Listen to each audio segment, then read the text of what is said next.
BBC News with Jerry Smith.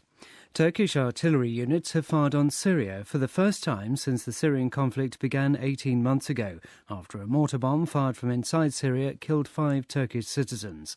Syria said it was investigating the origin of the mortar bombing and offered its condolences to the families of victims in Turkey. At Turkey's request, NATO ambassadors met in Brussels to discuss the crisis. They blamed Syria for the mortar attack and described it as a flagrant breach of international law. Turkey said it had been assured of the full backing of America and NATO.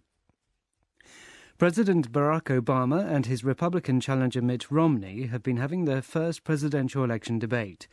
Mr. Romney criticised the US government's high budget deficit, saying as president he would cut any program that had to be financed by borrowing money from China.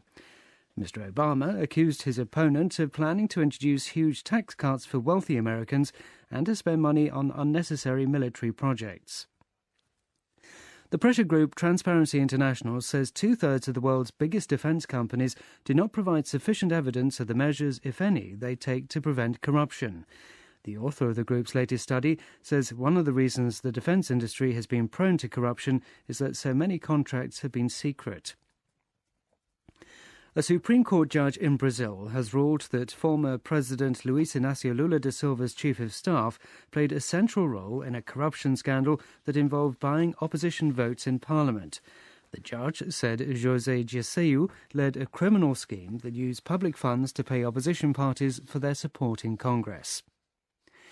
Police in northern Nigeria say they've made several arrests following the killings of at least 26 people at a student hostel in the town of Mubi. Officials say most of those killed appear to have been deliberately targeted by attackers who knew their names. BBC News.